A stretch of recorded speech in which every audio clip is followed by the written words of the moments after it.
ओम नमो भगवते वासुदेवाय। ओम नमो भगवते वासुदेवाय। ओम नमो भगवते वासुदेवाय। नारायणं नमस्कृत्य नरं चैव नरोत्तमं देवीं सरस्वतीं व्यासं ततो जयमुदीरयेत्। अष्टप्रायेषु भद्रेषु नित्यं भागवत सेवया भगवती उत्तमश्लोके भक्तिर्भवति नैष्टिकी। मूकं करोति वाचालं भङ्गुं लङ्घयते गिरिमित्पातमहं वन्दे श्रीगुरुं दीनतारिणम्। हरे कृष्ण। स्वागतम अंदरिकी। श्रीमद्भागवतं మొదటి స్కందంలోని 7వ అధ్యాయం 40వ వర్స్ నుంచి 49వ వర్స్ వరకు ఇవాళ మనం డిస్కస్ చేయబోతున్నాం. ఇందులో ద్రౌపది దేవి యొక్క క్యారెక్టర్, ఆమె యొక్క పర్సనాలిటీ, ఆమె యొక్క వ్యవహార శైలి, ఆమె యొక్క ఆలోచన శైలి గురించి ఇవాళ మనం అర్థం చేసుకోబోతున్నాం. మనం కిందటి వారం జరిగిన సెషన్లో మనం కృష్ణుడు అర్జున్ని టెస్ట్ చేశాడు. అతని యొక్క మనస్తాపం ఎలా ఉంది, అతని యొక్క ఆలోచన విధానం ఎలా ఉంది అని చెప్పి కృష్ణుడు అతన్ని టెస్ట్ చేశాడు. ఏ విధంగా టెస్ట్ చేశాడు?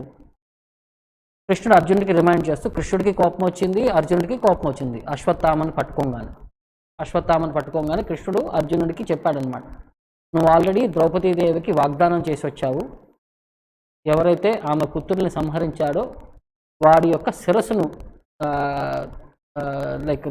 శిరస్సును తీసుకొచ్చి నీ పాదాల దగ్గర పెడతాను నేను, దానిపైన నుంచో నువ్వు స్నానం చేయగలవు, అప్పుడు తర్వాత నువ్వు నీ నీ కన్నీటిని నేను శాంతింపగలను అని చెప్పి అప్పుడు ఒక ప్రామిస్ చేసావు. నువ్వు ఆ ప్రామిస్ నువ్వు నిలబెట్టుకోవాల్సిన సమయం వచ్చింది, ఇప్పుడు నీ శత్రువు నీ ముందే ఉన్నాడు, నీ మాట పైన నువ్వు నిలబడతావా అన్నట్టు కృష్ణుడు ఒక విధమైన ఒక పర్ప్లెక్సిటీ సిట్యువేషన్లో అర్జునుడిని ఉంచాడనమాట. ఆ సిట్యువేషన్లో అర్జునుడు ఎలా రెస్పాండ్ అయ్యాడన్న దానిపైన మనకి ఇక్కడ ఫర్దర్ మనకి ఇవాళ నుంచి ఈ సెషన్ నుంచి కంటిన్యూ అవుతుంది. సూత ఉవాచ ఏవం పరీక్షతా ధర్మం పార్థః కృష్ణేన చోదితః నైచ్ఛేద్దంతుం గురుసుతం యద్యపి ఆత్మహనం మహాన్. సూత గోస్వామి చెప్పడం మొదలుపెట్టాడు. ఇది ఎవరెవరికి జరుగుతుందంటే సంభాషణ సూత గోస్వామికి మరియు నైమిషారంలో ఉండే ఋషులైన సౌనకాది ఋషులకి మధ్య జరిగిన ఈ సంభాషణ అన్నమాట. పరీక్షిత్ మహారాజు యొక్క జన్మ వృత్తాంతం గురించి తెలుసుకునే ముందు ఏమేం జరిగినాయి అని చెప్పి అడిగినప్పుడు దాని యొక్క కాంటెక్స్ట్లో వీళ్ళిద్దరి మధ్య జరిగిన డిస్కషన్లో మనం ఈ డీటెయిల్స్ మనం తెలుసుకుంటున్నాం అన్నమాట. ఎందుకంటే ఇక్కడ పార్థః కృష్ణేన చోదితః, కృష్ణుడు పలికాడు అర్జునుడికి ఈ విధంగా వ్యవహరించు అని చెప్పి. తర్వాత అర్జునుడు ఏం చేశాడు? ఏవం పరీక్షతా ధర్మం, ఇతని ధర్మం వ్యవహారంలో ఇతను ఎంత స్ట్రాంగ్గా ఉన్నాడు, ఇతని యొక్క మనస్తత్వం ఎలా ఉంది అని చెప్పి చెక్ చేయడానికి కృష్ణుడు కొన్ని ప్రశ్నలు పెట్టాడు. ఏవం పరీక్షతా ధర్మం, అతని యొక్క ధర్మ వ్యవహారంలో ఇతన్ని పరీక్షించే విధంగా పార్థః కృష్ణేన చోదితః, కృష్ణుడు మాట్లాడాడు అనమాట పార్థుని టెస్ట్ చేయడానికి. నా ఇచ్చేది హంతుం గురుసుతం, ఇతనికి ఇష్టం లేదనమాట గురుసుతమైన గురువు యొక్క కొడుకైన అశ్వత్థామను చంపడానికి, ద్రోణాచార్య యొక్క కొడుకైన అశ్వత్థామను చంపడానికి అర్జునుడికి ఇష్టం లేకపోయేసరికి నా ఇచ్చేది హంతుం గురుసుతం, సంహరించడానికి ఇతనికి ఇష్టం లేకపోయేసరికి యద్యపి ఆత్మహనం మహాన్, ఎంతైనా సరే ఇతను నా కొడుకుల్ని సంహరించినా సరే మా అన్న వాళ్ళని సంహరించిన తర్వాత కూడా ఇతను మహాన్, ఇతను వీళ్ళు ఒక గొప్ప వంశం వాళ్ళు, గొప్ప ఆచారానికి సంబంధించిన వాళ్ళు కాబట్టి వాళ్ళని ఇప్పటికీ కూడా నేను రెస్పెక్ట్ఫుల్గానే ట్రీట్ చేస్తాను, ఆ గౌరవం అనేది మాకు ఎప్పుడూ తగ్గదు. అతను ఎంత చెడ్డ పని చేసినా సరే వాళ్ళ పైన ఉండే నమ్మకం గౌరవం అనేది అర్జునుడు అంటాడు నేను ఏ లెవెల్లో కూడా నేను తగ్గించట్లేదు అని చెప్పి ఈ వ్యవహారాన్ని ప్రజెంట్ చేశాడు. అంటే దీని ద్వారా మనకి ఏం అర్థమవుతుందంటే అర్జునుడు ఎంత గొప్పవాడు, ఎంత గొప్ప భక్తుడు, అతని యొక్క మనస్తత్వం ఎంత బాగా అంటే ఎంత స్ట్రాంగ్గా ఉంది అతని యొక్క ఇంటెన్షన్ అని చెప్పి, ఎంత హీనమైన పని చేసినా సరే అశ్వత్థామని క్షమించడానికి అర్జునుడు రెడీ అయ్యాడని. సో ఈ పాయింట్లో ఏంటంటే కృష్ణుడి యొక్క టెస్టింగ్ పాయింట్ని అర్జునుడు ఎలా సక్సెస్ఫుల్గా దాన్ని పాస్ అయ్యాడని చెప్పి మనం అర్థం చేసుకోవాలి. అంటే ఈ పాస్ అవ్వడం అంటే ఏం పాస్ అయ్యాడు అతను, దీని నుంచి ఏ సొసైటీకి ఏం చెప్పుకోవాల్సి వచ్చింది, దీంట్లో మనం ఏంటి విశిష్టత, కృష్ణుడి యొక్క టెస్ట్ ఏంటి, అర్జునుడు పాస్ అవడం ఏంటి, దాని నుంచి నేనేం నేర్చుకోవాలనంటే కృష్ణుడు భక్తుల్లో ఉండే ఆ మంచి గుణాలని 10 మందికి చూపించే విధంగా వాళ్ళ యొక్క క్యారెక్టర్ని, వాళ్ళ యొక్క గుణగణాలని, వాళ్ళ యొక్క వ్యవహారాన్ని పెంపొందించే విధంగా కృష్ణుడు ఆ సిట్యువేషన్ క్రియేట్ చేస్తాడు. ఆ సిట్యువేషన్లో కనుక భక్తులు దాన్ని కనుక కృష్ణుడు అనుకున్న దానికంటే వ్యతిరేకంగా వ్యవహరించి దాన్ని కనుక వాళ్ళు దృఢంగా నిలవగలిగారంటే వాళ్ళ యొక్క గొప్ప భక్తికి వాళ్ళ యొక్క ఒక శీలానికి అంటే క్యారెక్టర్కి ఇది ఒక నిదర్శనం అని చెప్పి మనం అర్థం చేసుకోగలిగాం. కృష్ణుడు అంతకుముందు కూడా చాలామందిని టెస్ట్ చేశాడు. ఎవరెవరిని టెస్ట్ చేశాడంటే ప్రహ్లాద్ మహారాజుని టెస్ట్ చేశాడు. ఏ విధంగా టెస్ట్ చేశాడు ప్రహ్లాద్ మహారాజుని? హిరణ్యకశిపుని సంహారం అయిపోయిన తర్వాత ప్రహ్లాద్ మహారాజ్కి ఎన్నో వరాలను ఇస్తాడనమాట నరసింహస్వామికి. ఏం వారం కావాలంటే కోరుకో, అంతా నేను నీకు నీ వరాన్ని నేను సాటిస్ఫై చేస్తాను, నీ వరాన్ని నేను అభయప్రదాత అని చెప్పి అన్ని విధాలుగా ఆపర్చునిటీ ఇస్తాడనమాట. అప్పుడు ప్రహ్లాద్ మహారాజ్ చెప్తాడు, నువ్వు వరాలు ఇచ్చేవన్నీ కూడా యాక్చువల్లీ అవి వరాలు కాదు, భౌతిక ప్రపంచంలో ఏది సంతోషంగా ఉండాలన్నా సరే అవన్నీ మనల్ని బంధించే విషయాలు. మనం వరం అనుకుంటున్నాం, అది వరం కాదు, అది ఒక శాపం లాంటివి. దాన్ని మెయింటైన్ చేయడానికి వచ్చే తలకాయ నొప్పి ఇంకెక్కువ ఉంటుంది. నాకు ఇలాంటి వరాలు నాకు వద్దు. నేను నీకు భక్తి చేసింది నేను ఎప్పుడు బిజినెస్ పర్స్పెక్టివ్లో నేను చేయలేదు. నేను ఒక సవై వణికర్ అంటాడు, నేను ఒక వాణిజ్యుడిని కాదు. నేను నీతో బేరం చేసింది భక్తి చేసింది నీ నుంచి ఏదైనా సంపాదించాలి, నీ నుంచి ఏదైనా పొందాలి, నీ నుంచి ఏమన్నా వరం తీసుకోవాలని చెప్పి నేను ఎప్పుడూ చేయలేదు. నీకు ఏదైనా అంతకీ వరం ఇవ్వాలంటే నీ భక్తుడి యొక్క సేవలో నన్ను సదా వినియోగించుకునే విధంగా నాకు ఆశీర్వాదం ఇవ్వు అని చెప్పి ప్రహ్లాద్ మహారాజ్ కోరుకుంటాడు అన్నమాట. ఆ విధంగా ప్రహ్లాద్ మహారాజ్ కూడా టెస్ట్లో పాస్ అయ్యాడు. అలాగే గొప్ప గొప్ప భక్తులు గోపీల్ని టెస్ట్ చేశాడు కృష్ణుడు. తర్వాత అంటే అందరి పర్స్పెక్టివ్లోనూ కూడా కృష్ణుడు వాళ్ళని పృథు మహారాజుని టెస్ట్ చేశాడు, అలాగా ధ్రువ మహారాజుని టెస్ట్ చేశాడు, అన్ని విధాలుగా టెస్ట్ చేశాడు అనమాట. ధ్రువ మహారాజును కూడా నారదమునిని పంపించి టెస్ట్ చేస్తాడనమాట. ఇతనిలో ఆ సంకల్పం ఎంత స్ట్రాంగ్గా ఉంది, ఇతని యొక్క ఆ దృఢమైన మనస్తత్వం ఎంత స్ట్రాంగ్గా ఉందని చెప్పి టెస్ట్ చేశాడు ధ్రువ మహారాజు. పాండవులను టెస్ట్ చేశారు. అన్ని సర్కమ్స్టెన్సెస్లో కూడా ఒక అర్జునుడే కాదు, అందరు పాండవుల్ని టెస్ట్ చేశారు. సో ఈ విధంగా మనం అర్థం చేసుకుంటే ఈ కృష్ణుడి యొక్క టెస్టింగ్ ప్రాసెస్ అనేది నిత్యంగా జరుగుతుంటుంది. దీంట్లో ఏంటంటే భక్తుల యొక్క విశిష్టతని, భక్తుల యొక్క ప్రాముఖ్యతని ఆయన ఎప్పుడూ కూడా బాహ్య ప్రపంచానికి భౌతిక ప్రపంచంలో ఉండే అందరికీ కూడా అడ్వర్టైజ్ చేయడానికి, తన భక్తుల యొక్క గొప్పతనానికి, వాళ్ళ యొక్క నిదర్శనానికి ఇది చూపించడానికి కృష్ణుడు ఈ ప్రాసెస్ అన్ని ఎన్నుకుంటాడు అని చెప్పి మనం అర్థం చేసుకోవాలన్నమాట. ఎందుకంటే కృష్ణుడు కూడా ఆలోచిస్తున్నాడు అనమాట. ఎందుకంటే ఆయన అశ్వత్థామ వ్యవహారంలో అర్జునుడు ఎలా రెస్పాండ్ అవుతాడు, అతను ఏం డిసైడ్ చేస్తాడని చెప్పి కృష్ణుడు కూడా లెక్కేసుకుంటూ కూర్చున్నాడు అనమాట. సో అర్జునుడి యొక్క ఆలోచన విధానము, ద్రౌపది యొక్క ఆలోచన విధానం ఒకేలాగా ఉండింది. ఏ విధంగా ఉండింది? ద్రోణాచార్య దగ్గర నుంచి మనం ఎన్నో నేర్చుకున్నాం, ఎంతో తెలుసుకున్నాం, మనం ఎంతో రుణపడి ఉన్నాము. ఇప్పుడు ద్రోణాచార్యుడి యొక్క ప్రతిరూపమైన ఆయన కొడుకైన అశ్వత్థామని సంహరించడం ద్వారా మనం ఆయన వంశానికి ఒక చెడ్డ పేరు తీసుకొస్తామని చెప్పే విధంగా ఇప్పుడు అది ఒక విధంగా ఆలోచన ఉంది. రెండో ఆలోచన వచ్చేసరికి ఒక తల్లిగా నేనెంత బాధపడుతున్నాను, అశ్వత్థామ తల్లి తర్వాత అంత బాధపడాల్సి వస్తుంది. ఉన్న ఒక కొడుకు వల్ల ఆమె ఆ కష్టాలని ఆమె అనుభవించాలి పుత్రశోకం వల్ల, అలాగని చెప్పి ద్రౌపదీదేవి ఆలోచించిందనమాట. సో దీనికి ప్రభుపాదుల వారు ఒక ఉదాహరణ చెప్తారనమాట. ఒక గొప్ప డ్రామా రైటర్ ఉన్నాడు, మిస్టర్ పిఎల్ రాయ్ అని చెప్పి. ఆయన ఒక బుక్ రాశారనమాట. ఆ బుక్ పైన షాజహాన్ అని చెప్పి పేరు పెట్టారు. షాజహాన్ అని చెప్పి పేరు పెట్టిన తర్వాత వాళ్ళ ఫ్రెండ్ ఒకసారి ఎప్పుడో ఆ బుక్ చదివిన తర్వాత ఆ రైటర్ని అడుగుదామని చెప్పి అతను కొన్ని డౌట్స్ ఉండగా ఆ డౌట్స్లో ఆ రైటర్ని కలిసినప్పుడు ఎక్స్ప్రెస్ చేశాడనమాట. మీరు బుక్ రాశారు, షాజహాన్ అని చెప్పి దానికి పేరు పెట్టారు, కానీ ఆ బుక్ మొత్తం కూడా ఔరంగజేబు యొక్క నీచమైన కార్యక్రమం అంటే అతని యొక్క నీచమైన ప్లాన్ల గురించే ఉంది, మీరు షాజహాన్ అని చెప్పి పేరు పెట్టారు, ఎలాగా అని అన్నాడు అనమాట. అప్పుడు ఆ రైటర్ చెప్తున్నాడు అనమాట, షాజహాను ఔరంగజేబు చేసిన అట్రాసిటీస్ అన్నిటికీ కూడా బలైంది ఎవరు? బతికుండే అవన్నీ ఆ క్రూరత్వమైన పనులను చూసేది షాజహాన్. కాబట్టి షాజహాన్ దాని యొక్క ఫలితాన్ని అనుభవిస్తూ వచ్చాడు. కాబట్టి ఈ నావల్ యొక్క హీరో షాజహాన్ అని చెప్పి ఆయన ఎక్స్ప్రెస్ చేశాడు అనమాట. అంటే జరిగినవి అన్నీ కూడా అంటే కాంటెక్స్చువల్గా జరిగినప్పుడు వీటన్నిటి యొక్క ఇన్ఫ్లుయెన్సెస్ ఎవరిపైన పడితే అవి కూడా మనం ఆలోచించాలి. మనం ఒక యాక్టివిటీ చేశామంటే దాని యొక్క రిపర్కషన్స్, పర్యవసానాలు ఎవరెవరిపైన దానికి అప్లికబుల్ అవుతుంది, ఎవరెవరు ఎంత సఫర్ అవుతారన్న కాంటెక్స్ట్లో అది మనం తెలుసుకోకపోతే మనం ఇగ్నోరెన్స్లో వ్యవహరించిన వాళ్ళు అవుతాము.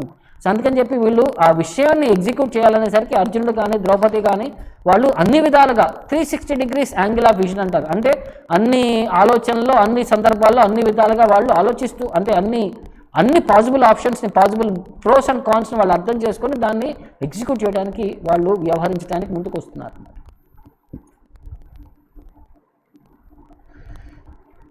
అంటే ఇప్పుడు అంటే ఏ విధంగా జడ్జిమెంట్ అంటే వాళ్ళ డెసిషన్ వాళ్ళు ఏ విధంగా వాళ్ళు అప్రైట్ చేసుకోవచ్చు అంటే అశ్వత్థామని మనం సంహరించవచ్చు, అది మంచిదే. ఎందుకంటే వాడు నా కొడుకుని సంహరించాడు కాబట్టి వాడిని సంహరించడం తప్పులేదు.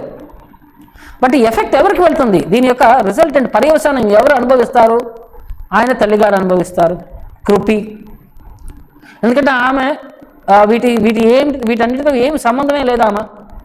ఆమె ఒక ఇన్నోసెంట్ లేడీ. ఆమె భర్త లేనందువల్ల కొడుకు ఆసరా ఉన్నాడని చెప్పి ఆమె సతీ సహనం కూడా ఆమె చేయలేదు.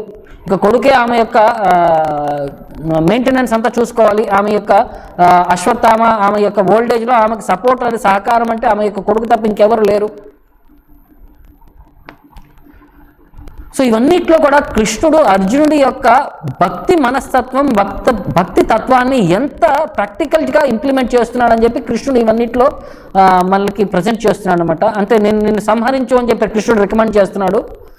దానికి ఏం డిసైడ్ చేశామంటే అర్జునుడికి అంటే కృష్ణుడికి అంతా తెలుసు అర్జునుడు ఏ విధంగా వ్యవహరిస్తాడని చెప్పి. బట్ బాకీ ప్రపంచాన్ని తెలియడానికి భక్తుల యొక్క మనస్తత్వం ఎంత గొప్ప మనస్తత్వం, వాళ్ళకి హాని కలిగించిన వాళ్ళకు కూడా వాళ్ళకి మంచి చేద్దామన్న భావం తప్ప ఇంకా వేరే ఏ ఆలోచన లేదన్న భావం తప్ప అది మనకి చూపించడానికి ఇవన్నీ కూడా పరీక్షించడం అనమాట. సిట్యువేషన్లో ఎలా వ్యవహరిస్తాడని చెప్పి పరీక్షిస్తూ వచ్చాడనమాట.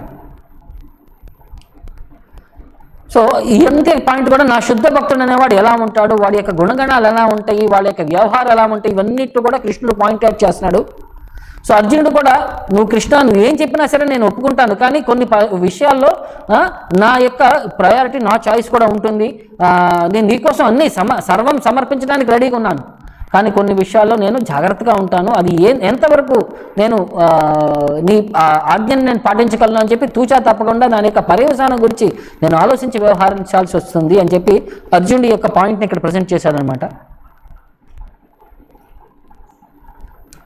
సో పాండవులు కూడా వాళ్ళకి ఎన్నో కష్టాలు వచ్చినప్పుడు కూడా వాళ్ళు ఎప్పుడు కృష్ణుడిని అడగలేదు, ప్రశ్నించలేదు.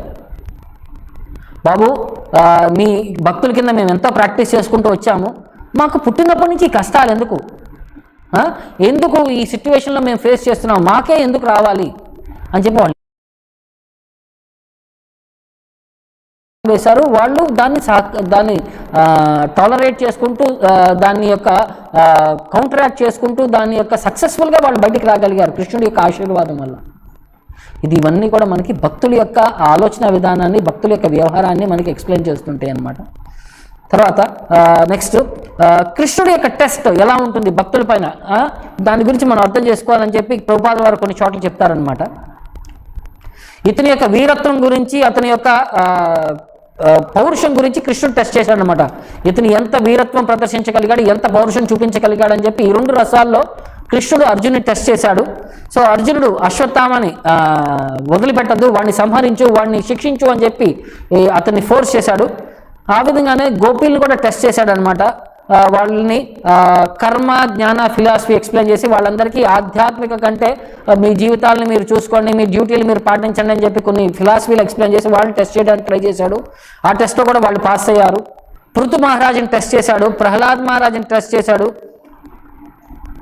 సో ఈ విధంగా కూడా కృష్ణుడు ఈ పాస్ టైమ్స్ అన్నింటినీ కూడా మనకి అన్నీ కూడా ఎందుకు ఎక్స్ప్లెయిన్ చేస్తున్నాడు, ఇవన్నీ ఏంటంటే ఒక గురువు అనేవాడు ఒక శిష్యుని ఏ విధంగా టెస్ట్ చేస్తూ ఉంటాడు, ఇవన్నీ మనం అర్థం చేసుకోగలగాలి. అంతలే అప్పుడు మనం కూడా మన ఆధ్యాత్మికతలో ఎక్కడున్నామని చెప్పి మనకి తెలుస్తుంది. సో తర్వాత 6వ స్కందంలో కూడా శుకదేవ్ గోస్వామి పరీక్షిత్ మహారాజ్ని టెస్ట్ చేస్తాడు. ఇప్పటి వరకు నీకేం అర్థమైంది, ఒక భక్తి యొక్క ప్రిన్సిపల్ చెప్పి దానికి కర్మ యొక్క ప్రిన్సిపల్ ద్వారా దానికి జస్టిఫికేషన్ ఇవ్వడానికి ట్రై చేస్తాడు. సో అప్పుడు పరీక్షిత్ మహారాజ్ ఒప్పుకోడు, ఇది కాదు దానికి సొల్యూషన్ ఇది కాదు అని చెప్పి చెప్తాడనమాట. మళ్ళీ 9వ స్కందంలో చివరిలో కృష్ణుడి యొక్క లీలలన్నీ కూడా సంక్షిప్తంగా ఎక్స్ప్లెయిన్ చేసేస్తాడు.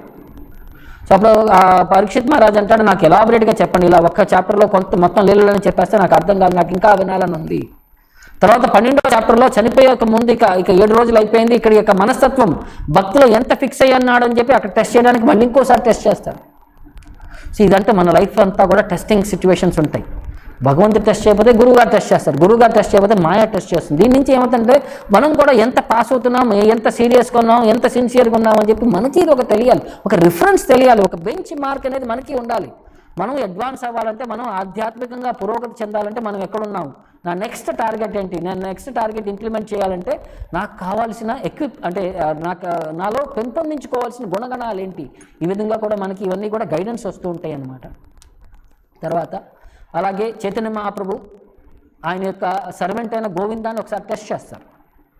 అంటే ప్రతిరోజు డైలీ నిత్య కృత్యాలు ఏంటంటే, చైతన్య మహాప్రభు మధ్యాహ్నం భోజనం చేసిన తర్వాత ఇంట్లో పడుకుండేవారు. గోవింద ఆయన యొక్క పర్సనల్ సర్వెంట్ వచ్చి ఆయనకి పాదాలకి మసాజ్ చేసి తర్వాత వెళ్ళి ఆయన భోజనం చేసేవాడు అన్నమాట. సో ఒకరోజు చైతన్య మహాప్రభు భోజనం చేసేసి ఇంటి వాకిలికి అడ్డంగా పడుకుండిపోయారు అనమాట, గుమ్మానికి అడ్డంగా పడుకుండిపోతారు అనమాట.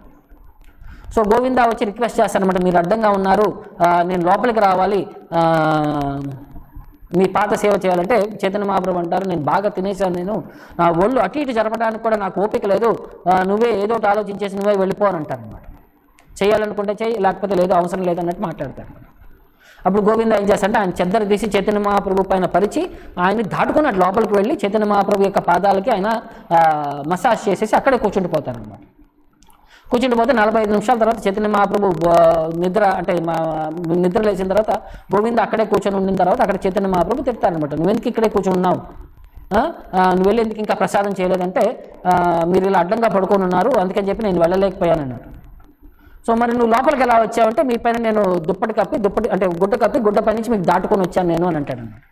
మరి అలా దాటుకొని వచ్చినవాడు అలానే దాటుకొని బయటికి వెళ్ళాల్సింది కదా, మరి ఎందుకు వెళ్ళలేదు అని అంటే అప్పుడు గోవింద చెప్తాడనమాట, మీ సేవ కోసం నేను ఎన్ని అపరాధాలు చేయడానికైనా పర్వాలేదు, నా పర్సనల్ సంతృప్తి కోసం నేను ఒక అపరాధం చేయడానికి కూడా నాకు ఇంట్రెస్ట్ లేదు, నేను చేయటం నాకు అది భావ్యం కాదు, మీకు అది మీ యొక్క ఈ పర్స్పెక్టివ్ని మీరు అంటే ఆయన ఎక్స్ప్లెయిన్ చేస్తాడనమాట. భగవంతుడి సేవ కోసం మనం కొన్ని ఉల్లంఘనలు చేయడానికి మనం రెడీగా ఉన్నాం, కానీ నా పర్సనల్ సెన్స్ గ్రాటిఫికేషన్ కోసం ఎలాంటి ఉల్లంఘన కూడా నేను చేయలేను అని చెప్పి ఆయన ప్రదర్శిస్తాడనమాట. సో అది ఒక టెస్టింగ్ పాయింట్ మనకి చైతన్య మహాప్రభు ప్రూవ్ చేస్తున్నారు. ఒక శిష్యుడు అనేవాడు గురువు గారి యొక్క గురువు గారి యొక్క ఆచారాలని ఎలా ప్రాక్టీస్ చేయాలి, గురువు గారి యొక్క ఇన్స్ట్రక్షన్స్ని ఉపదేశాలను ఎంతవరకు ఎంత సీరియస్గా ఎంత సిన్సియర్గా కమిట్మెంట్ ఇస్తున్నాడని చెప్పి మనం తెలుసుకోగలిగారు. తర్వాత నారద ముని కూడా అలాగే టెస్ట్ చేశాడు ధ్రువ మహారాజ్ని, ఇతను ఎంత సిన్సియర్గా ఉన్నాడని చెప్పి అడవిలోకి వెళ్ళినప్పుడు అక్కడ క్వశ్చనింగ్ పాయింట్ వచ్చి క్వశ్చన్ చేస్తాడనమాట, ఇంత చిన్న వయసులో నీకెందుకు పౌరుషం ఎందుకు, నువ్వు వెళ్ళిపో, అడవిలో తపస్సు అనేది ఇంత చిన్న వయసులో కాదు, నువ్వు పెద్దవాడు అయిన తర్వాత చూసుకుందావు కానీ ఈ పగలు పౌరుషాలు అని చెప్పి చెప్తారనమాట. అప్పుడు నారద మునికి ధ్రువ మహారాజ్ చెప్తాడనమాట, మీరు నాకు ఏదైనా హెల్ప్ చేయగలుగుతున్నారంటే భగవంతుని ఎలా దర్శనం చేసుకోవాలి, సాక్షాత్కారం ఎలా పొందాలి, నా యొక్క కోరికను ఎలా తీర్చుకోవాలనుకుంటే మీరేమైనా హెల్ప్ చేయగలిగితే చేయండి, లేకపోతే మీ దారి మీరు చూసుకొని నా దారి నేను చూసుకుంటాను అంటే అతని యొక్క డిటర్మినేషన్ చెక్ చేయడానికి నారదముని టెస్ట్ చేశాడు. నారదముని యొక్క టెస్ట్లో అతను పాస్ అయ్యాడు. తర్వాత నారదముని అతనికి ఇనిషియేషన్ ఇచ్చి మంత్రం ఇచ్చి 6 నెలల్లో అతను భగవంతుని దర్శనం చేసుకోగలిగాడు. సో అది సిన్సియర్ ప్రాక్టీస్ ఆఫ్ ఇన్స్ట్రక్షన్స్ యొక్క నిదర్శనం అన్నమాట.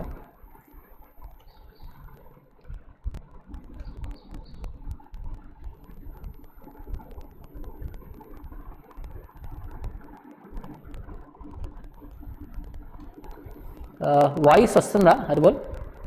ఎవరు కంప్లైంట్ పెట్టారు, మెసేజ్ పెట్టారు, వాయిస్ సరిగ్గా రావట్లేదు అని చెప్పి ఒకసారి చూడండి.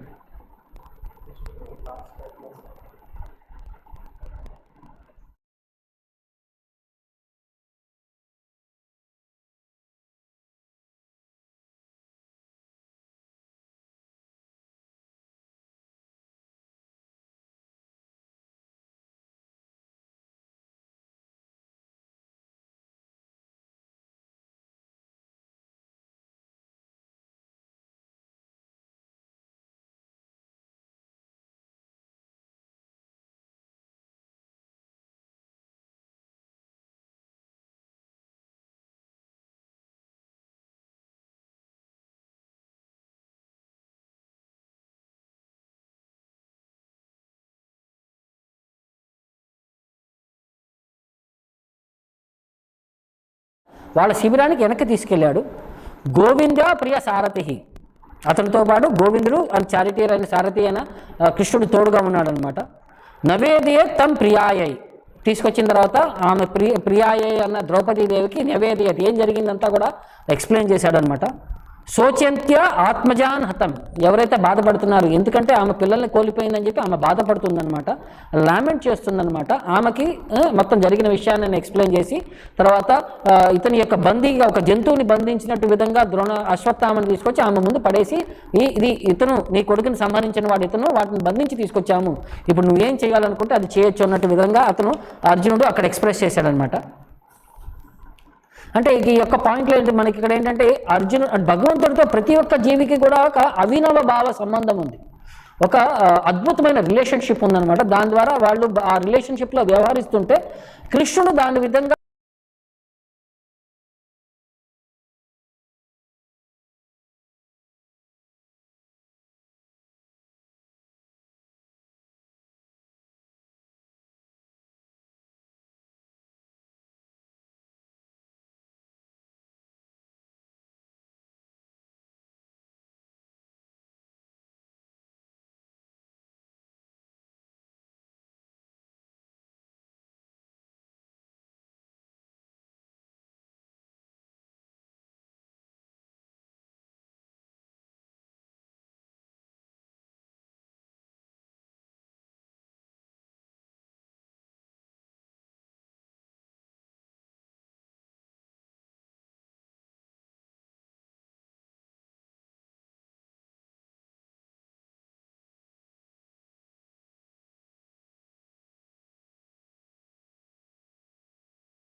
హరే కృష్ణ హరే కృష్ణ.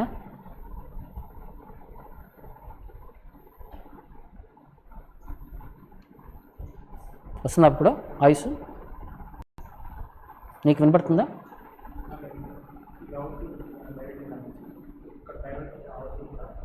ఓకే.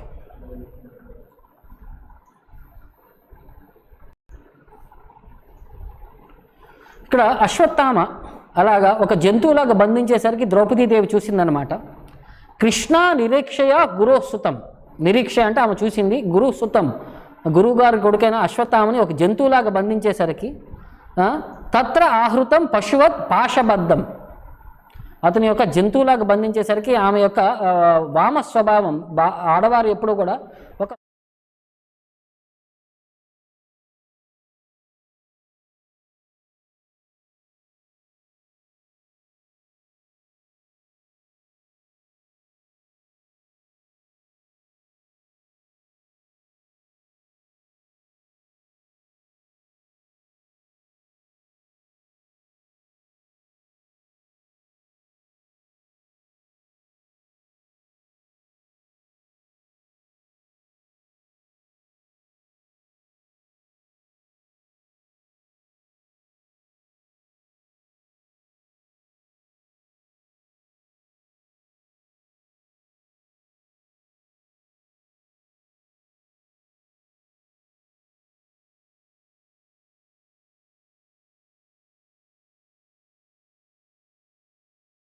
ఇస్తున్నారు. వాళ్ళ యొక్క భక్తి తత్వాన్ని, వాళ్ళ యొక్క మనస్తత్వం ఎంత బాగా సున్నితంగా ఉంటుంది, ఎంత పాపం చేసినా సరే, ఎంత అపకారం చేసినా సరే అవతల వాళ్ళని ఒక శత్రువు కింద భావించకుండా, ఆ రెస్పెక్ట్ అనేది వాళ్ళని ఎప్పుడూ కోల్పోకుండా ఆ రెస్పెక్ట్ని వీళ్ళు ఇస్తూ, వీళ్ళు ప్రదర్శిస్తూ, వీళ్ళ యొక్క క్యారెక్టర్ ద్వారా మనకు ఒక ఎగ్జాంపుల్ కింద ట్రీట్ చేస్తున్నారు ద్రౌపదీదేవి కానీ అర్జున కానీ.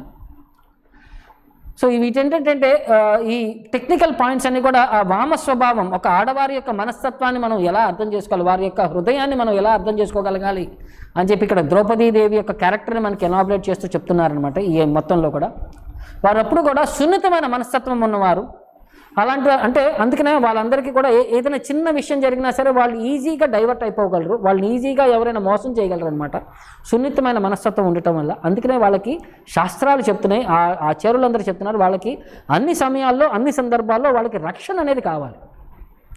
పిల్లలుగా ఉన్నప్పుడు తల్లిదండ్రుల యొక్క రక్షణ కావాలి, యవ్వనంలో ఉన్నప్పుడు భర్త యొక్క రక్షణ కావాలి, పెద్దవారుగా ఉన్నప్పుడు కొడుకుల యొక్క రక్షణ సంరక్షణలో వాళ్ళు బాగా వాళ్ళ యొక్క జీవితాన్ని వాళ్ళు బాగా ఇంప్లిమెంట్ చేయగలరు. అంటే ఏ విధంగా మనం వాళ్ళు తక్కువ ఎక్కువ అని చెప్పి మాట్లాడట్లేదండి. వాళ్ళకి వాళ్ళకి ఇచ్చే రెస్పెక్ట్, డ్యూ రెస్పెక్ట్ అనేది ఎప్పుడూ కూడా, వాళ్ళకి గౌరవం అనేది ఎప్పుడూ ఉంటుంది. వాళ్ళ ఇళ్ళలో వాళ్ళకి వాళ్ళని ఒక స్లేవ్స్, బానిసల కింద ఎప్పుడు ట్రీట్ చేసేవారు కాదు ఆడవారిని. సో వారికి తగ్గ గౌరవాన్ని అందరూ ప్రదర్శించేవారు. వాళ్ళలో ఉండే ఒక సింపుల్ లక్షణం ఏంటంటే వాళ్ళ యొక్క ఏది భగవంతుడి గురించి ఈజీగా వాళ్ళు యాక్సెప్ట్ చేసేస్తారు. ఒక మగవాడిలో ఏంటంటే 100 విషయాలు చూసి వచ్చేసరికి అతను ఏ విషయం కూడా తొందరగా అతను యాక్సెప్ట్ చేయడు. బట్ భగవంతుడి యొక్క తత్వంలో ఏంటంటే ఈజీగా వాళ్ళు ఎక్కువగా యాక్సెప్ట్ చేస్తారు. అందుకనే ఏ స్పిరిచువల్ డిస్కోర్స్ చూసినా సరే, ఏ ప్రాక్టికల్ ఫంక్షన్స్ జరిగినా సరే ఆడవారి యొక్క పర్సంటేజ్ ఎక్కువ ఉంటుంది. మరి మీరు అనొచ్చు మా అందరికీ బిజినెస్లు ఉన్నాయి, వాళ్ళకి ఏం బిజినెస్లు ఉన్నాయి, వాళ్ళు ఇళ్లలోనే ఉంటారని అనుకోవటం కాదు. వాళ్ళకున్నంత ఇంట్రెస్ట్ భగవంతుడి పైన, భక్తి పైన మగవారిలో ఆ పర్సంటేజ్ యొక్క సీరియస్నెస్ ఇంప్లిమెంటేషన్లో కొంచెం వాళ్ళకంటే మనం తక్కువగానే ఉంటామని చెప్పి అర్థం చేసుకోవాలి. ఇది మనకి ప్రజెంటేషన్ అన్నమాట. ఇంకోటి అంటే ఇంకొక విధంగా ఏంటంటే ఆడవారికి ఇచ్చే గౌరవం, ఆ రక్షణ అనేది ఎంత గొప్పదనంటే మనకి రామాయణంలో మనకి రాముడి యొక్క ప్రాక్టికల్ నిదర్శనమే ఉంటుంది. సో ప్రభుపాదుల వారు ఎక్స్ప్లెయిన్ చేస్తారు, సీతాదేవికి ఆమె యొక్క రాజు కూతురు, ఆమె యొక్క చక్రవర్తి కూతురు, జనక మహారాజు యొక్క కూతురు, ఆమె సామాన్యమైన మనిషి కాదు, సొసైటీలో ఒక రాజు యొక్క కూతురు ఆమె. సో రాముడికి 14 సంవత్సరాలు బహిష్కరణ విధించినప్పుడు ఆమె చెప్పుండొచ్చు, నీ ఫాదర్ నీకు పనిష్మెంట్ ఇచ్చాడు, నువ్వు అడవికి పో, నేను మా పుట్టింటికి వెళ్తానని చెప్పుండొచ్చు. ఆమె చెప్పలేదు. సో ఆమె స్వయంగా ఆమె వాలంటరీగా ఆమె ప్రాక్టీస్ చేసింది. భగవంతుడు నా భర్త ఎక్కడున్నాడో భర్తతో పాటువే నా సుఖ సంతోషం అని చెప్పి ఆమె ఎప్పుడూ కూడా భర్తతో పాటే ఉండాలి, అన్ని సందర్భాల్లో అన్ని సిచ్యువేషన్లో అని చెప్పి భర్తతో పాటు ఉండటానికని చెప్పి ఆమె వచ్చింది. ఆ విధంగానే తమ్ముడు కూడా వచ్చాడు. వీళ్ళకి ఎప్పుడు వాలంటరీగా వాళ్ళకి పనిష్మెంట్ ఇవ్వలేదు, రాముడికి మాత్రమే పనిష్మెంట్ వచ్చింది. సో రాముడు కూడా నువ్వు వాలంటరీగా వచ్చావు కాబట్టి నీ యొక్క ప్రొటెక్షన్కి నేను అంతా రెస్పాన్సిబుల్ అని చెప్పి రాముడు కూడా అలానే వ్యవహరించాడు. రావణాసురుడు ఎత్తుకుపోయినప్పుడు రాముడి యొక్క కెపాసిటీ వల్ల ఆయన అన్లిమిటెడ్ సీతాదేవిని ఆయన సృష్టించుకోవచ్చు. కానీ భార్యను తెచ్చుకోవడానికి, భార్యను కాపాడటానికి ఎంటైర్ ఒక దేశాన్ని దాటి వెళ్ళి అక్కడ ఎంటైర్ రావణాసుడి యొక్క వంశాన్ని నాశనం చేసి సీతాదేవిని వెనక్కి తీసుకొని రావాల్సి వచ్చింది. అంటే తన భార్యకి అతను పెళ్లి చేసుకున్నప్పుడు నేను అన్ని విధాలుగా అన్ని సందర్భాల్లో నేను రక్షణ కల్పిస్తానని చెప్పి అతను చేసిన ప్రామిస్ని అతను నిలబెట్టుకోవడానికి అతను ప్రయత్నించాడు. అది భర్త యొక్క లక్షణం. భార్యకి ఇచ్చిన ప్రామిస్ పెళ్లిలో మనం నాతి చరామి అని చెప్పి కొన్ని మంత్రాలు అయ్యో చదువుతాం. వీటి యొక్క నిదర్శనం ఉంది, ప్రాక్టికల్ సిగ్నిఫికెన్స్ ఉంది. అన్ని సమయాల్లో అన్ని సందర్భాల్లో నీకు తోడుగా నీడుగా ఉంటాను నేను అని చెప్పి భార్య చెప్తుంటే, అన్ని సమయాల్లో అన్ని సందర్భాల్లో నిన్ను కాపాడుకుంటూ నీకు రక్షణ నేను కల్పిస్తానని చెప్పి హస్బెండ్ చెప్తున్నాడు. సో వాళ్ళ యొక్క డ్యూటీని, వాళ్ళ యొక్క రెస్పాన్సిబిలిటీని ఇక్కడ రాముడు నిర్వర్తించాడు.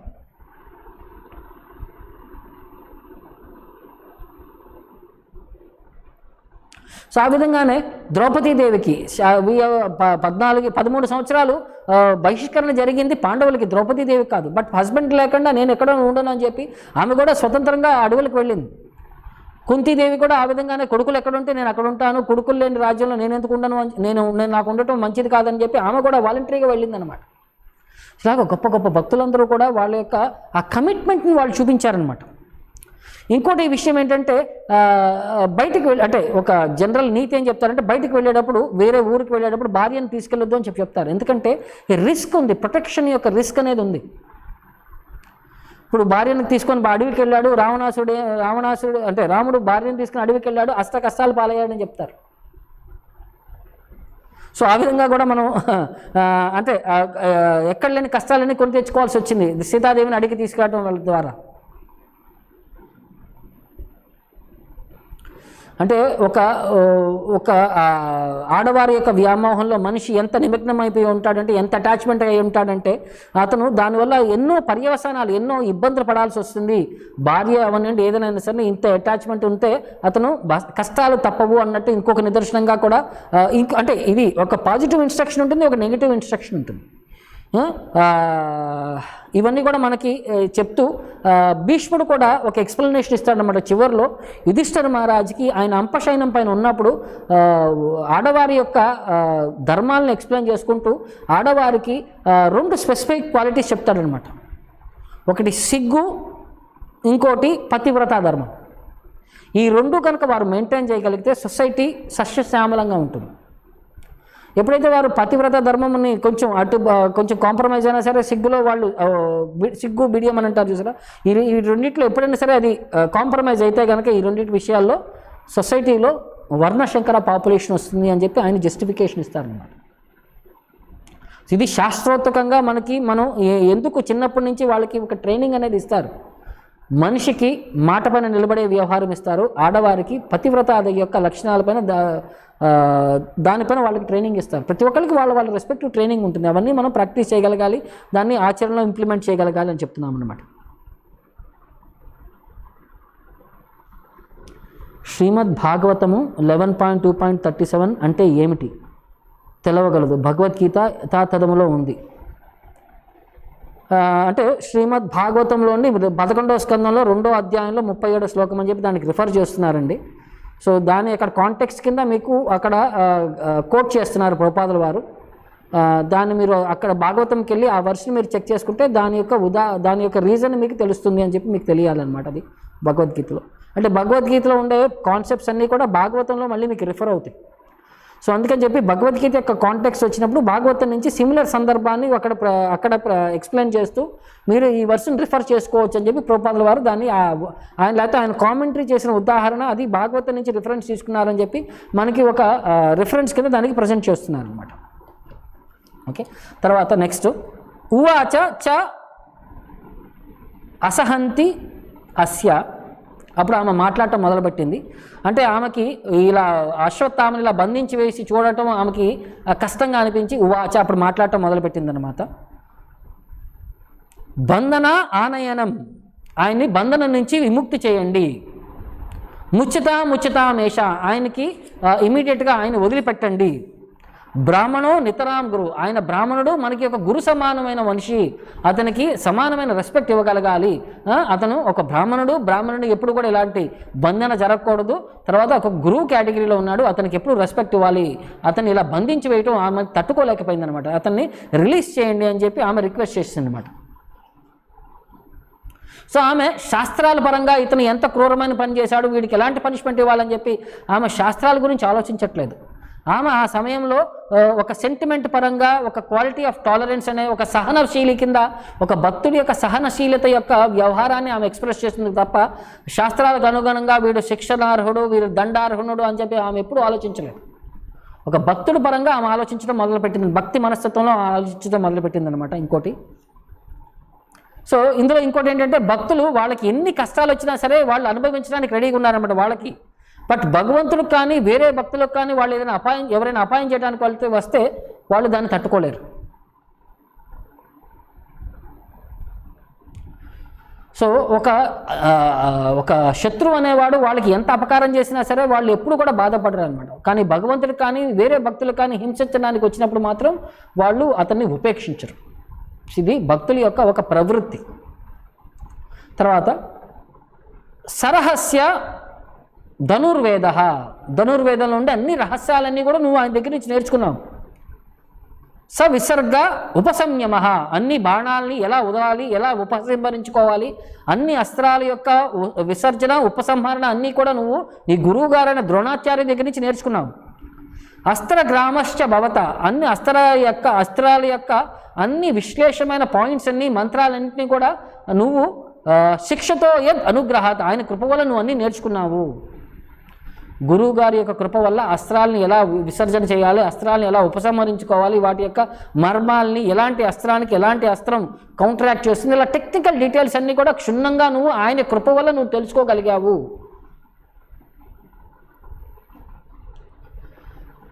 సో వీటన్నిటిని నువ్వు తెలుసుకున్నావు కాబట్టి అలాంటి విద్య నేర్చుకున్న ఆయన దగ్గరికి నువ్వు ఆయన దగ్గరికి బాగా పరిపూర్ణంగా నేర్చుకున్నావు కాబట్టి నువ్వు ఆయనకి రుణపడి ఉన్నావు. ఆయన రుణాన్ని ఈ విధంగా తీర్చుకుంటున్నావా? గురువు గారి యొక్క రుణం గురువు గారి యొక్క కొడుకుని సంహరించి తీర్చుకుంటున్నావా అని చెప్పి ఆమె క్వశ్చన్ చేస్తుందన్నమాట.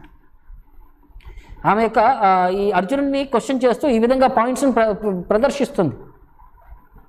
సో అంటే ఈ అస్త్రాల యొక్క కెపాసిటీ ఏంటంటే ఫిజికల్ ఆయుధాలు కాదండి, ఈ ఆయుధాల యొక్క మంత్రాలు, అస్త్రాల యొక్క మంత్రాల ద్వారా దాని యొక్క కెపాసిటీ అనేది వేరియేషన్ అవుతుంది అనమాట. ఫిజికల్ ఆయుధం కాదు. దశరథుడికి యొక్క గొప్ప వరం ఉండిందనమాట. అతను శబ్దభేది అని అంటారు. ఒక శబ్దం వినంగానే అతను ఐడెంటిఫై చేయగలిగి ఆ శబ్దాన్ని టార్గెట్ చేయగలడు అన్నమాట. శబ్దాన్ని అతను హిట్ చేయగలడు అనమాట. ఆ శబ్దం ద్వారా ఎక్కడ వచ్చిందన్నా సరే, ఆ జంతువు ఎక్కడో 1 కిలోమీటర్ దూరంలో శబ్దం చేసినా సరే అతను శబ్దం ద్వారా ఆ టార్గెట్ని అతను కొట్టగలడు అనమాట. ఎక్కడుంది ఆ జంతువు అని చెప్పి సౌండ్ ద్వారానే ఐడెంటిఫై చేయగలడు అనమాట. సో ఆ విధంగానే బ్రాహ్మణులు అంటే వాళ్ళు ఒక గొప్ప టీచర్లు అయి ఉంటారు. ఎలాంటి విద్యనైనా సరే, అది భౌతిక విద్య అయినా సరే, ఆధ్యాత్మిక విద్య అయినా సరే, వాళ్ళకి తగ్గ రెస్పెక్ట్ అనేది మనం ప్రజెంట్ చేయగలగాలి. సో ద్రోణాచార్య యొక్క కొడుకైన అశ్వత్థామ ఇప్పుడు బతుకున్నాడు కాబట్టి ఆయన రిప్రజెంటేటివ్ కింద, ఆయన యొక్క ప్రతినిధి కింద మనం ఆలోచిస్తూ అతన్ని మనకు గురువు గారికి ఇచ్చే గౌరవాన్ని అతని యొక్క కొడుకు నువ్వు ప్రసాదించాలి అని చెప్పి ఈమె ఆర్గ్యుమెంట్ ప్రజెంట్ చేస్తుందన్నమాట. సో ఒక బ్రాహ్మణ అనేవాడు ఒక టీచర్ కింద వ్యవహరించవచ్చు, ఒక పూజారి కింద వ్యవహరించవచ్చు, ఒక దానాన్ని రిసీవ్ చేసుకుని ఒక రెసిపియెంట్ కింద వ్యవహరించవచ్చు. ఇవన్నీ కూడా వాళ్ళకి ఆథరైజ్డ్ ప్రొఫెషన్స్ అనమాట. వాళ్ళ యొక్క ప్రవృత్తి అనేది ఇవన్నీ కూడా శాస్త్రపరంగా ఆథరైజ్డ్ స్క్రిప్చర్స్, శాస్త్రపరంగా ఆథరైజ్డ్ డ్యూటీస్ అనమాట వాళ్ళు వ్యవహరించడానికి.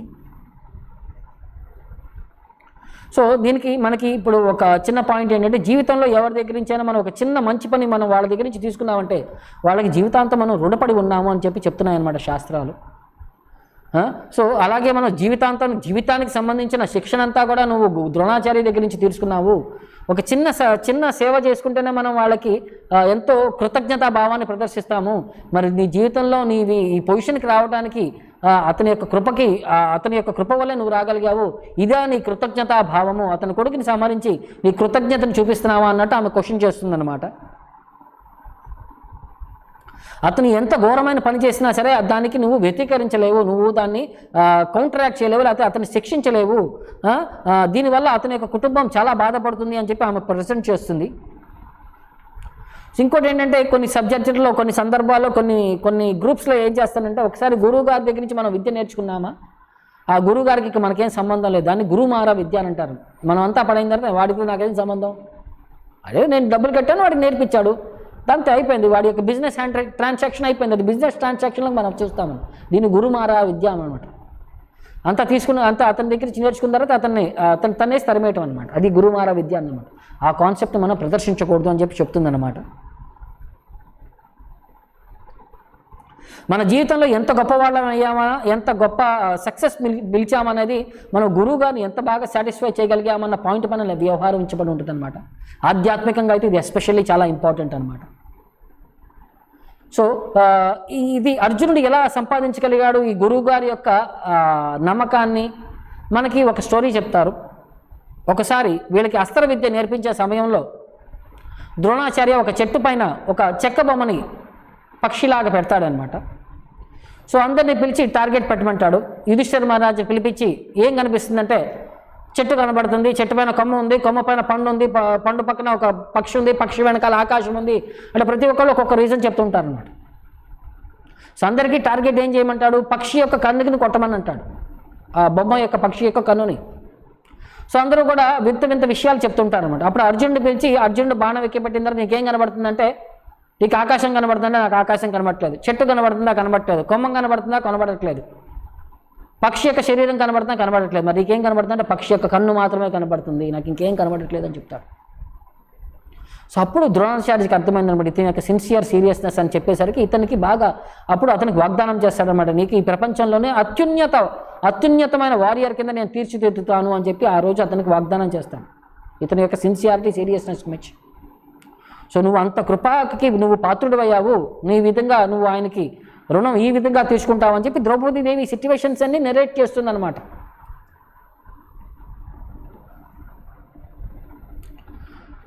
సో అంటే ఈ యొక్క ప్రిన్సిపల్ని మనం, ఒబీడియన్స్ అనేది ప్రిన్సిపల్ని మనం పాటించాలనుకుంటే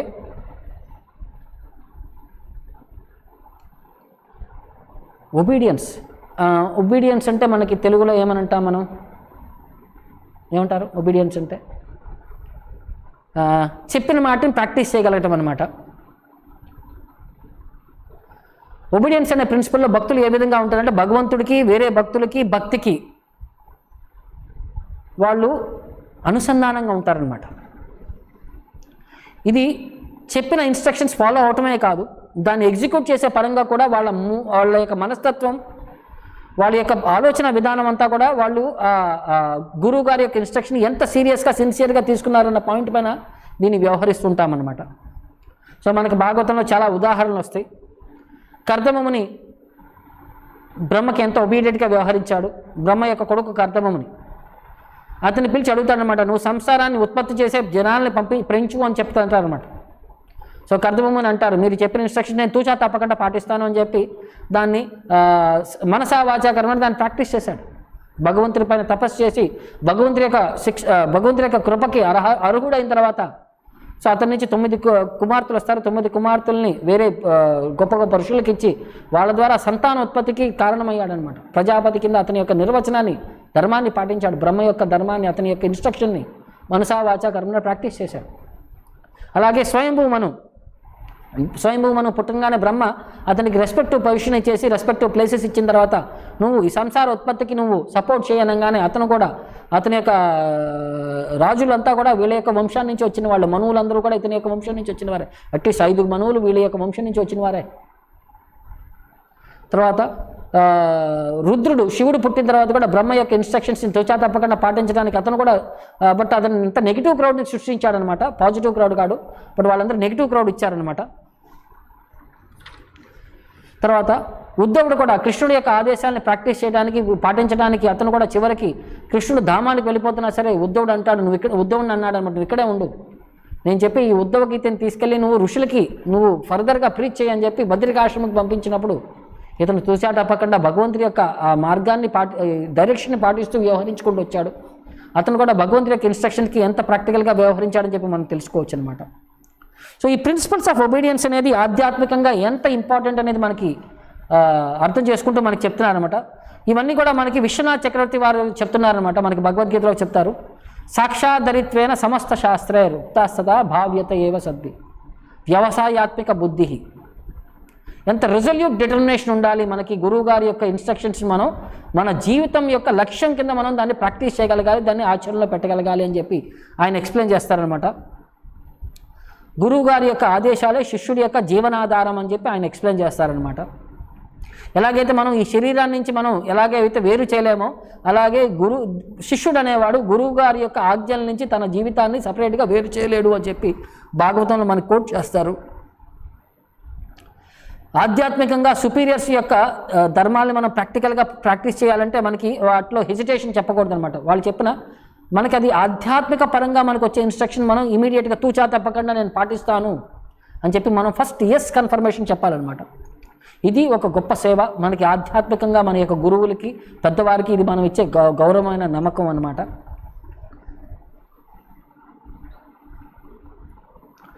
ఈ ప్రాసెస్ పర్ఫెక్ట్ మనం చేయాలనుకుంటే ఇందులో ఏంటంటే గురువు గారి యొక్క ఇన్స్ట్రక్షను ప్లస్ శిష్యుడి యొక్క ఆ మనస్తత్వం, దాన్ని ఆచరణలో పెట్టే మనస్తత్వం రెండు పర్ఫెక్ట్గా ఉండాలి. అప్పుడు ప్రాసెస్ పర్ఫెక్ట్గా తీర్చిదిద్దుతుందన్నమాట. ఇంకోటి ఏంటంటే భక్తి యొక్క పర్ఫెక్షన్ అనేది ఎప్పుడు ఉంటుందంటే ఒక సాంప్రదాయకమైన గురువు గారి యొక్క ఇనిషియేషన్ సిస్టమ్ ద్వారా మనం సాంప్రదాయంలో వచ్చే గురువు గారి యొక్క ఆచరణ ఇన్స్ట్రక్షన్స్ ద్వారా వాళ్ళ దించి తీసుకునే మనం దీక్ష ద్వారా మనం ప్రాక్టికల్గా మనం సక్సెస్ అనేది మనం పొందగలం అన్నమాట. తర్వాత దీని యొక్క ఎగ్జిక్యూషన్ ఎలా చేయగలగాలి? భక్తుని యొక్క వృత్తి ధర్మం ఏంటి అంటే భగవంతుని యొక్క ఆదేశాలు, గురువు గారి యొక్క ఆదేశాలు ఫస్ట్ ప్రయారిటీ అనమాట. భక్తుడి యొక్క వృత్తి ధర్మం ఎంతవరకు ఇతనైతే భగవంతుడి యొక్క ఆదేశాలను ప్రాక్టీస్ చేయడానికి ఇతను ప్రాసెస్లో ఉన్నాడో అతనికి భగవంతుడి నుంచి కానీ గురువు గారి దగ్గర నుంచి కానీ ఎలాంటి సపరేషన్ అనేది ఉండదన్నమాట. సో గురువు గారి యొక్క ఇన్స్ట్రక్షన్స్ని ఇతను తూచా చెప్పకుండా పాటించాలంటే ఫస్ట్ వాటిని శ్రద్ధగా వినగలగాలి. వాటిని ఒక ప్రాక్టీస్ అనేది ఫెయిత్గా అతను ఒక శ్రద్ధగా నిష్టగా అతను దాన్ని ఎగ్జిక్యూట్ చేయగలగాలన్నమాట. అప్పుడు అతని యొక్క జీవితం యొక్క సక్సెస్ అనేది డిఫైన్ చేసి ఉంటుంది. సో ఈ ప్రాసెస్లో అతని యొక్క ఎటికెట్, వ్యవహారం ఎలా ఉండాలి, ఇతని యొక్క మనస్తత్వం ఎలా ఉండాలి, సో అతను ఎప్పుడూ కూడా అతని యొక్క గురువు గారిని కానీ ఎప్పుడూ కూడా ఒక మనస్తత్వంలో నేను ఎప్పుడు అతనికంటే సుపీరియర్ అన్న భావాన్ని ఎప్పుడూ ప్రదర్శించకూడదు. ఈ విధమైన భావాన్ని ప్రదర్శిస్తే కనుక ఇతని జీవితంలో ఉండే ఆయుష్ను కోల్పోతాడు, ఐశ్వర్యాన్ని కోల్పోతాడు, పేరును కోల్పోతాడు, పుణ్యాన్ని కోల్పోతాడు, భౌతిక ప్రపంచంలో ఉండే అన్ని ఆశీర్వాదాలను, అన్ని శుభమైన వస్తువులన్నింటినీ కూడా కోల్పోతాడు. ఎప్పటికైతే గురువు గారిని అధిగమించాలి అని చెప్పి ఒక భావం వస్తుంది, ఇతని జీవితంలో అన్ని మంచి తత్వాలన్నీ కూడా ఇతను కోల్పోతాడు అనమాట. ఇంకోటి ఏంటంటే గొప్పవారికి పెద్దవారికి సంబంధించిన వాళ్ళ యొక్క గౌరవాన్ని, వాళ్ళ యొక్క రెస్పెక్ట్ని వీడు ఇతను ఎప్పుడు కూడా అందించే విధంగా అతను వ్యవహరించాలి. ఎప్పుడు కూడా దాన్ని ఇతను ఎంజాయ్ చేసే విధంగా ఇతను ఎప్పుడు ప్రదర్శించకూడదు అనమాట. సో ఆ యొక్క సోషల్ ఎటికెట్ని ఇతను ఫాలో అవ్వాలి.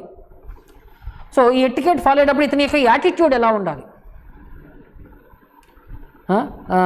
ఎప్పుడు కూడా తద్బాధం ఇది, మీరు చెప్పిన ఇన్స్ట్రక్షన్స్ నేను పాటిస్తాను, ఎప్పుడు కూడా ఎస్ మ్యాన్ అని ఉండాలన్నమాట. ఎప్పుడు కూడా నో మ్యాన్. మనం ఏదైనా ఫస్ట్ చెప్పామనుకో నో కాదు, ఏ విషయం చెప్పినా సరే ఫస్ట్ ఎస్. దాన్ని ఎలా చేయాలి, ఎప్పుడు ఎలా ఏ విధంగా చేయాలని తర్వాత మనం డిస్కషన్ చేయొచ్చు.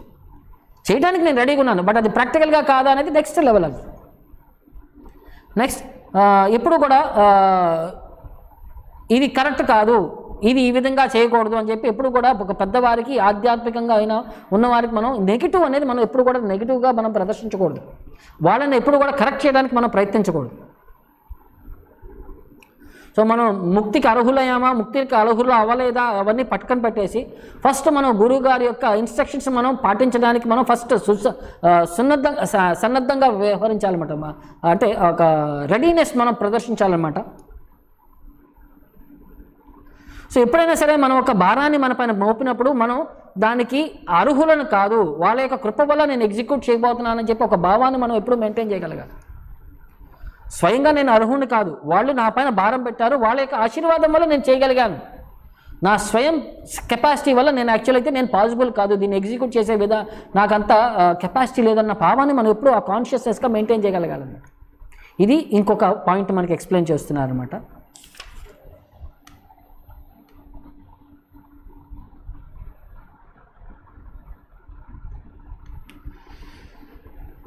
సో తర్వాత నెక్స్ట్ రీజన్ ఆమె చెప్తుంది, సయేష భగవాన్ ద్రోణాచార్య ఒక భగవంతుడు సరిసమానమైన వాడు. ఎందుకంటే గురువు గారు అనేవాడు భగవంతుడి యొక్క సరిసమానమైన వాడు. ప్రజారూపేణ వర్తతే, ఆయన చనిపోయాడని చెప్పి బాధపడాల్సిన అవసరం లేదు. ఆయన కొడుకు రూపంలో ఆయన ఇంకా బతికే ఉన్నాడు. తస్య ఆత్మను అర్ధం పత్ని ఆస్తే, ఆయన సగభాగమైన ఆయన భార్య ఇంకా ఆమె ఇంకా జీవించి ఉంది. ఎందుకంటే తన యొక్క భర్త యొక్క ప్రతిరూపమైన కొడుకు ఉండేసరికి ఇంకా ఆమె సతీ సహగమనం చేయలేదన్నమాట. నాన్వగా వీరాసు కృపి, ఆమె నాలాగా బాధపడటం నాకు ఇష్టం లేదు. వీరాసు కొడుకు ఉండి కూడా ఆమె తర్వాత ఎందుకంటే ఆమె కొడుకు ఉండటం ద్వారా ఆమె సతీ అన్న ప్రాసెస్ని, సతీ సహగమనం అన్న ప్రాసెస్ ఆమె ఎగ్జిక్యూట్ చేయలేదన్నమాట. ఎందుకంటే భర్త రూపంలో కొడుకు ఉన్నాడు కాబట్టి కొడుకు యొక్క ఆశ్రమంలో ఉండటానికి, ఆ షెల్టర్లో ఉండటానికి ఆమె సతీ సహగమనం చేయలేదు. ఇప్పుడు నువ్వు కొడుకును కూడా సంహరిస్తే, ఇప్పుడు భర్త లేకపోయేసరికి ఆమె అప్పుడు సహీ సహగమనం చేయలేదు, ఇప్పుడు కొడుకు కూడా లేకపోయేసరికి ఆమె యొక్క జీవనాధారం ఎలా అవుతుంది అని చెప్పి ఒక భావంలో మీరు ఆలోచించండి అని చెప్పి ఒక పాయింట్ని ఆమె వ్యాలిడ్ పాయింట్ని ఆమె జస్టిఫికేషన్ ప్రూవ్ చేస్తుందన్నమాట. తర్వాత తద్ధర్మజ్ఞ మహాభాగ, ధర్మాన్ని తెలిసిన గొప్ప వాడ, భవద్భీర్ గౌరవం కులం, నువ్వు కుల గౌరవాన్ని పెంపొందించే విధంగా వ్యవహరించాలి. నువ్వు వృజీనం నా అర్హతి ప్రాప్తం, ఎప్పుడూ కూడా కుల గౌరవాన్ని తగ్గించే విధంగా నీ యొక్క కార్యక్రమాలు కూడా, నీ వ్యవహారం ఎప్పుడు కూడా ఆ విధంగా ఉండకూడదు. పూజయం వందయం అభిక్ష్ణసహ, ఎప్పుడు కూడా గొప్పవారికి నువ్వు నమస్కారాలు ఆఫర్ చేయాలి, అలాంటి వాళ్ళని నువ్వు సేవించాలి, వాళ్ళ యొక్క పాదసేవనం చేసి వాళ్ళ యొక్క గొప్పతనాన్ని, వాళ్ళ యొక్క విశిష్టతని నువ్వు ఎప్పుడు ఐడెంటిఫై చేసి వాళ్ళ యొక్క కృతజ్ఞతాభావాన్ని నువ్వు ఎప్పుడు ప్రదర్శించగలగాలి అని చెప్పి ఆమె చెప్తుంది అనమాట. గొప్పవారి యొక్క గొప్ప వంశం వారికి ఒక చిన్న అపకారం చేసినా సరే మన మన మన పైనది, మన వంశం పైన, మన కులం పైన, మన మన మన ఫ్యామిలీ పైన ఒక మచ్చ కింద వస్తుంది, ఒక పర్మనెంట్ మచ్చ కింద వస్తుంది. సో దాన్ని అలా విధంగా వ్యవహరించొద్దు అని చెప్పి ఆమె ఎక్స్ప్రెస్ చేస్తుందన్నమాట.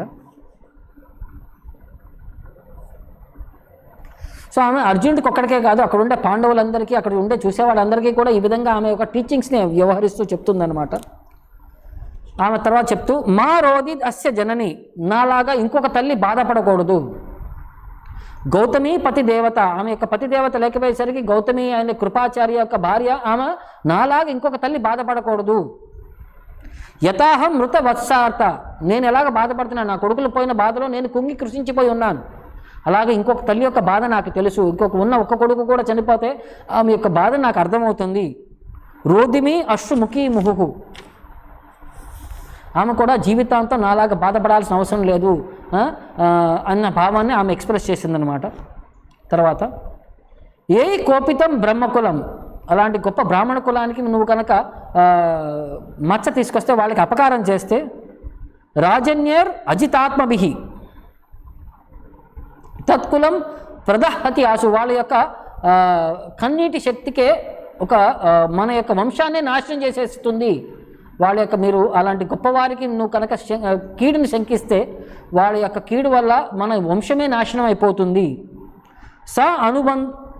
సానుబంధం సుచార్పితం, అలాంటి వారిని మనం కష్టంలో పడితే వాళ్ళ యొక్క మన ఫ్యామిలీ మెంబర్స్ అందరూ కూడా ఆ యొక్క బాధలో, ఆ యొక్క దావాగ్నిలో మనం అందరూ కూడా దగ్ధం అయిపోతాము అని చెప్పి ఆమె ప్రజెంట్ చేస్తుంది. ఆమె యొక్క రీజన్ లాజిక్ ప్రజెంట్ చేస్తుంది అనమాట.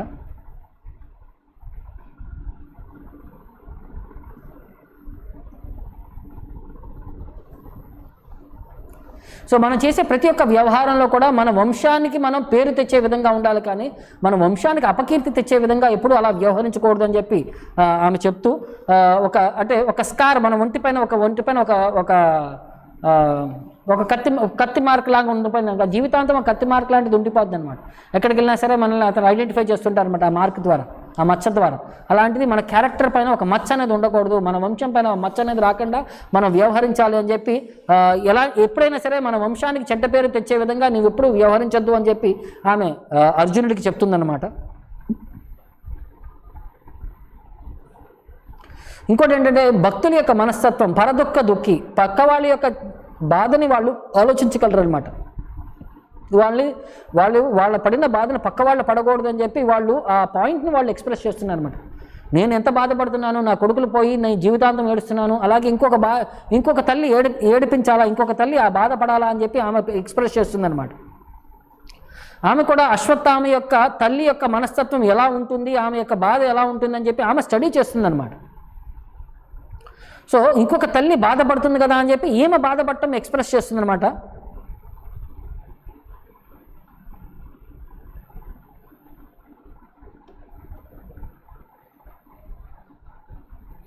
సో దాంతోపాటు ఇక్కడి నుంచి ఇక చివరికి ఆమె ఇప్పటివరకు ఆమె చెప్పిన సందర్భాన్ని అంతట్లో కూడా ఒక 6 రీజన్స్లో ఆమె ఎక్స్ప్రెస్ చేస్తుందన్నమాట. సూత వాచ మళ్ళీ చెప్తున్నారనమాట. ఆమె చెప్పిన విషయాలన్నింటినీ కూడా ఆమెని కంక్లూడ్ చేస్తూ సూత గోస్వామి ఎక్స్ప్లెయిన్ చేస్తూ, ధర్మం న్యాయం సకరుణం నిర్వ్యలీకం సమం మహత్ రాజా ధర్మసుతో రాజ్ఞ ప్రత్యనంద వచోద్విజ. ఆమె చెప్పిన ఇన్స్ట్రక్షన్స్ అన్నీ కూడా ధర్మం ప్రకారం చాలా బాగున్నాయి, న్యాయం ప్రకారం చాలా బాగున్నాయి, కరుణ ప్రకారం చాలా బాగున్నాయి, నిర్వ్యలీకం, ఆమె చెప్పిన దాంట్లో కూడా ఎక్కడా కూడా డూప్లిసిటస్ లేదు. నాకొకటి వర్తిస్తుంది పక్కన వాళ్ళకి ఇంకోటి వర్తిస్తుంది అని చెప్పి అదే డూప్లిసిటస్ మెంటాలిటీ ఎక్కడా వ్యక్తం చేయలేదు. సమానత్వమైన మనస్తత్వంలో ఆమె యొక్క ఇన్స్ట్రక్షన్స్ అన్నీ కూడా అలానే ఉన్నాయి. అవన్నీ కూడా మహత్ గ్లోరిఫైయింగ్ ఇన్స్ట్రక్షన్స్ కింద ఉన్నాయి అని చెప్పి ఈ 6 గుణాలు ఆమె యొక్క టీచింగ్స్ని అన్నింటినీ కూడా ఈ 6 గుణాల కింద కేటగరైజ్ చేస్తారన్నమాట. ధర్మం న్యాయం సకరుణం నిర్వ్యలీకం సమం మహత్. ఇది ఎవరు చెప్తున్నారు? రాజా ధర్మసుతో రాజ్ఞ. యుధిష్ఠిర మహారాజు ధర్మసుత, ఆయన ధర్మం యొక్క కొడుకు యొక్క ప్రతిరూపం ఆయన. సో ఆయన జస్టిఫై చేస్తున్నాడు. ద్రౌపది దేవి యొక్క ఆర్గ్యుమెంట్స్ అన్నీ కూడా ఈ 6 విషయాల్ని పరిపూర్ణంగా పాటించాయి. ప్రత్యనంద వచోద్విజ,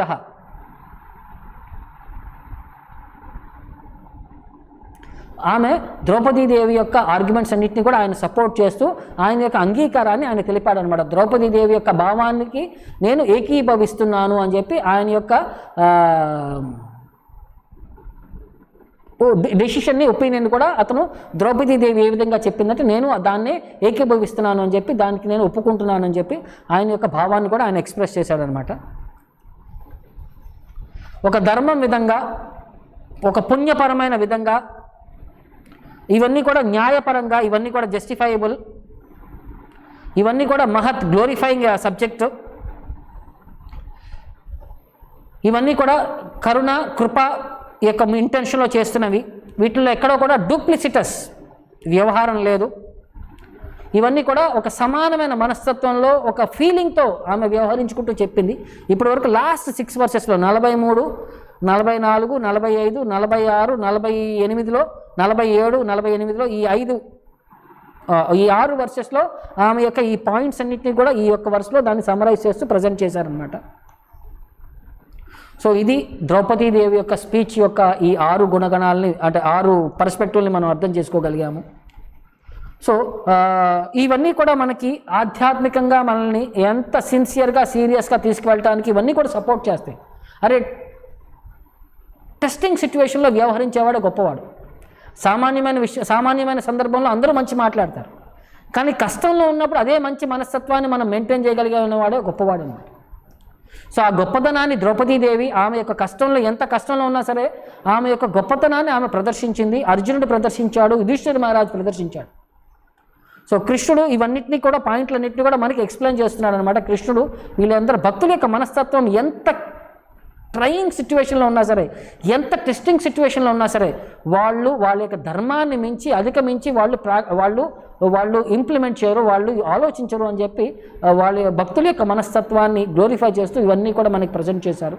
సో ఈ శ్రీమద్ భాగవతం యొక్క పాయింట్ ఏంటంటే, మన అందరిలో కూడా ఈ భాగవతాన్ని చదువుతూ భాగవతంలో ఉండే భక్తుల యొక్క క్యారెక్టర్ల ద్వారా మనం కూడా మన జీవితంలో మన యొక్క జీవన శైలి విధానం, వ్యవహరించే విధానము, ఒక ఆచరణ విధానాన్ని మనం పెంపొందించుకోగలగాలి. సో ఇవన్నీ కూడా మనల్ని ఒక సిన్సియర్ సీరియస్ స్టూడెంట్ కింద మనల్ని, ఒక ఆధ్యాత్మిక గురువు దగ్గర మనల్ని ఒక ఉత్తమమైన శిష్యుడి కింద ప్రజెంట్ చేయడానికి ఇవన్నీ కూడా మనకు ఉదాహరణలు. సో మనం కూడా మన జీవితంలో, మన క్లాస్లో ఒక బాగా మంచి స్టూడెంట్ ఉన్నాడు అనుకోండి, తల్లిదండ్రులు చెప్తుంటారు, వాడిలాగా తయారవు, వాడిలాగా చదువు, వాడిలాగా మార్కులు తెచ్చుకో అని చెప్పి. మనకి ఆధ్యాత్మికంగా కూడా మనకి ఎవరో ఒకరు ఎగ్జాంపుల్ కావాలి కదా.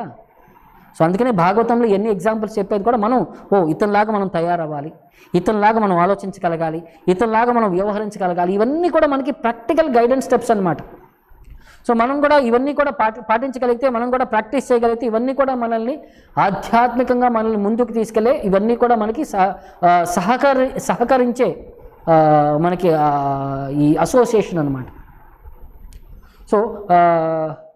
So thank you very much. మనకి మీరందరూ కూడా ఈ శ్రీమద్ భాగవతం యొక్క ప్రవచనాలు వింటూ ఆధ్యాత్మికంగా మీరు కూడా మీ ప్రయత్నాన్ని మీరు పాటించడానికి మీరు సిన్సియర్నెస్ని, సీరియస్నెస్ని మీరు అలవాటు చేసుకోండి. దాన్ని మనం ఇంప్లిమెంట్ చేయగలిగితే మన జీవితం యొక్క ధన్యం అవుతుంది. మనం ప్రభుపాదుల వారి యొక్క శిష్యుల కింద మనం వ్యవహరించడానికి ఇది ఒక మంచి ఆపర్చునిటీ. మనం ఈ భాగవతం యొక్క ప్రాక్టీస్ చేయడానికి మనకి ఇది ఒక మంచి ఫెసిలిటీ అని చెప్పి మనం అర్థం చేసుకోవాలి. So thank you very much. Srila Prabhupad की जय, श्रीमद् भागवतम की जय, निताय गौर प्रेमानंद.